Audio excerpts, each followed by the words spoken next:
Hi there. I really kind of wanted to be very open with you all today, um, particularly about the state of current affairs. Everything, it feels like it's hard to tell what's real and what's not anymore. And for any of us who've had people pretend, lie about who they are and their values, it becomes almost impossible to want to trust people again. So that's why I'm going to open up about this, because this has been a long standing battle within me that I think a lot of other people probably also have, but do a really good job just kind of shoving it down and not letting it show.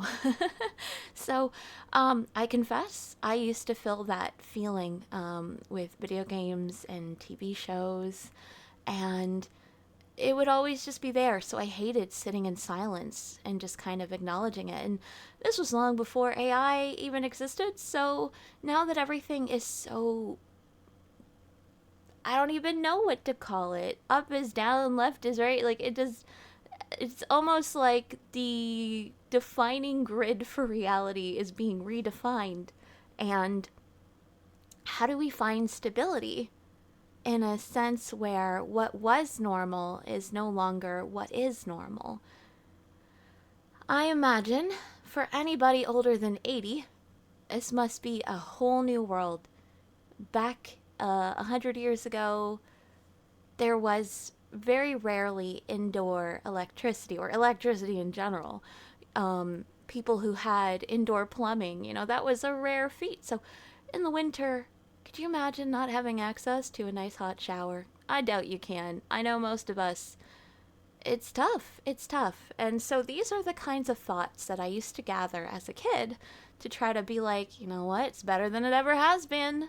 Let's hold on to this. Let's keep going. How can we make things better? And so it became a journey listening, hearing, experiencing through other people's experiences. I would love to listen to my grandparents and their friends just talk about life when they were young and the things that they had gone through and just how different the world was, because it painted a picture that I just simply could not find appreciation for until I knew. I very much believe that if we can look at the full spectrum of experiences, that we can really get out of our own blind spots. Now, a lot of people, myself included, have battled with depression, anxiety, and I think that's also pretty normal because a lot of the things that we see in this world could be a lot better than how they are currently governed. And I think it's because our hearts have a higher standard or had a higher standard as children for what we thought this experience was going to be.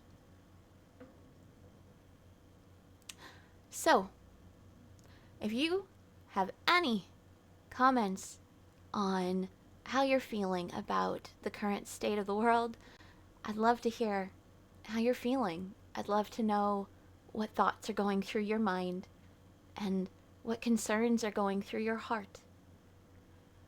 I would love to see a world transformed by our collective effort to discuss the problems that we're facing. I know I've always wished I had all the money in the world to end anybody's suffering financially, but it's confusing to me that those who have the most seem to want to do the least. And maybe is it a lack of feeling appreciated? I would love to hear. Why? Because I guess I don't understand. I chose at a certain point that I wanted to, I guess, see reality beyond the financial veil. So as soon as I was old enough to work, I worked. Most of the stuff that I have had for most of my life was through my own efforts. And what I also learned is sometimes hardships just come out of nowhere and you really can't plan for everything. This world is almost predatory in design. To have credit, you need to get credit. And you need to keep it up, but you also need to hope that your job's not going to shut down, that your boss isn't going to be a greedy butt. And a lot of times we're seeing the heads of companies collecting a huge bonus at the end of the year while the regular employees aren't really getting much. Not even a thank you pizza party sometimes anymore. So, with AI taking jobs, but AI also giving us each the power and tools to do some really magnificent things, I'm really curious. How can we reshape reality to benefit most instead of the very least? I believe in really, really good things because I've seen them. I've seen them through people. And that little kid who used to be so scared and feeling so alone, oh, I feel so calm and so inspired. I want to do better because I see people doing amazing things and I keep thinking, oh my goodness, I got a lot of work to do to be on your level. But we should be inspiring each other to keep working hard and keep doing better. What we contribute, even by just going to work every day, that should matter more than I feel it does in this current age. I see doctors working so hard, nurses working so hard, and a lot of people just forget how lucky we are to have this kind of quality of life. Historically, it was not so good. So, instead of going backwards, why don't we just hold on to what we got and keep moving forward? And when companies decide they want to replace workers or treat them like they're disposable, I hope that we can shift the heart of business towards one that appreciates their employees so that we really enjoy going to work every single day. I know for a lot of people that would mean so much, feeling appreciated for the work that they do, since they're giving up most of their lives and their time with their family to do it. So let's change it. And it starts with us.